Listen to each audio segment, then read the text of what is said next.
Reporting. Time to look now at what's making news in print and online. We're joined this morning by author and ABC Radio Melbourne presenter Lisa Leong. Very good morning to you, Lisa. Good morning. First day of spring. First day of spring, yes. It's a very happy day indeed. Now, not happy week for Qantas. Hard to avoid that. The Sydney Morning Herald among so many outlets this morning focusing on Qantas's mounting woes. Yes, so I'm a former competition lawyer. I don't know if you know that. So I was very interested to read the statement of claim. The federal court, the ACCC, is bringing proceedings against Qantas in relation to around 2,000 cancelled flights. It happened in the middle of last year. And what's really interesting is the claim is for misleading and deceptive conduct. Effectively, that because these flights were cancelled, Qantas allegedly advertised these flights by making them available even though they were already cancelled, and it was for between 2 days and an average of 16 days. So sort of interesting times in terms of taking federal court proceedings. Which is why they got that term, the ghost flights, because they just didn't exist. So they were being sold still. And I don't know if you were affected by that at all. No, we weren't, but we're asking our viewers this morning to please let us know if you were. Now we stress they are allegations and Qantas will fight them undoubtedly.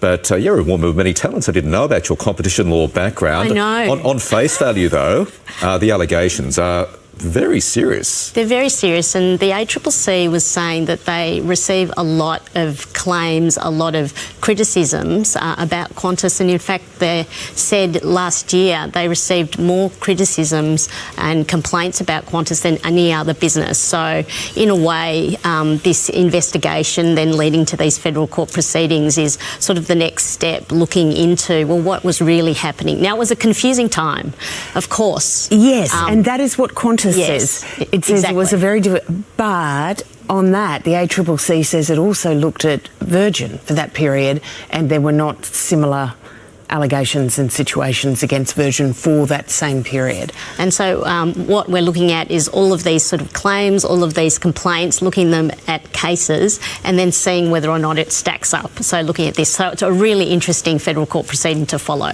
You mentioned the first day of spring. Let's turn to The Guardian. It has what is going to be a challenging spring weather outlook for us all.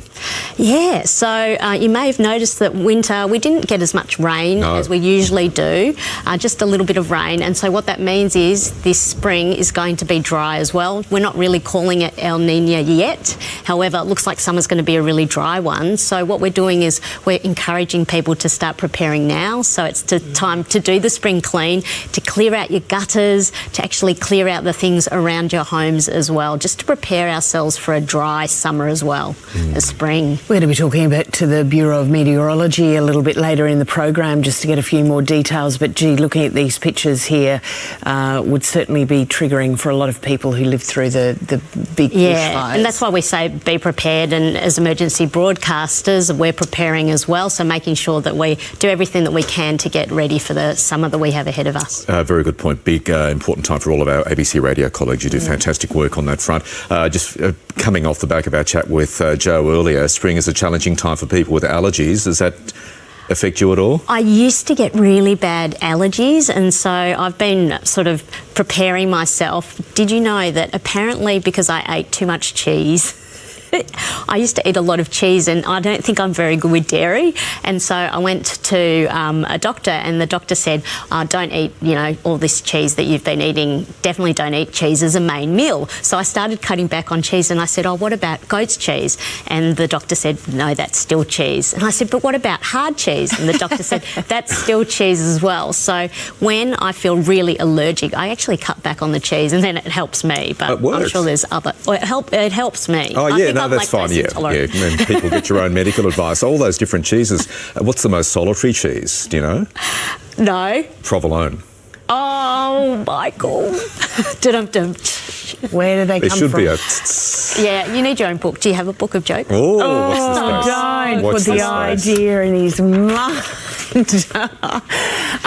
Lisa, the AFR has a really interesting story about deepfakes, which we've seen some that AI have created. I mean, look, there's the Donald Trump one. Yes. There was the Pope in the white puffered jacket. Yes, Matt Coman, the CEO of CBA, was involved with a deepfake scandal and a scam. So they're everywhere. Did you know that there's a new Netflix series as well that uses deepfakes? It's actually controversial because you get these couples and they're in love, and basically they will set up a situation where they have to determine whether or not they believe and trust their partner, and they sit alone and they see video evidence of their partner potentially with a deep fake or not doing bad things with the deep fake. Oh, I don't like that kind of TV. Yeah, it's really manipulative. Yeah, and so it's using this AI. So we're seeing the rise of this.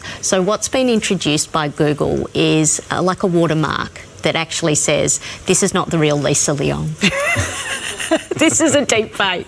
And so it's starting to be used so that we can actually certify whether or not you're real or whether or not you're a fake. But I'm a bit scared. Yeah, I'm a bit scared as well. What's true? What's true, what's not? Well, the real Lisa Leong, it's been great chatting to you this morning. We can 100% assure our viewers that this is the real Lisa Leong. Yes, I'm wearing my green because it's the first day of spring, but I hope that you're not both allergic to the green. No. I'm colourblind though. I thought that was brown. Oh, right. We can talk about that later. Yeah, we'll talk about that later. Lisa, thank you. Thank you.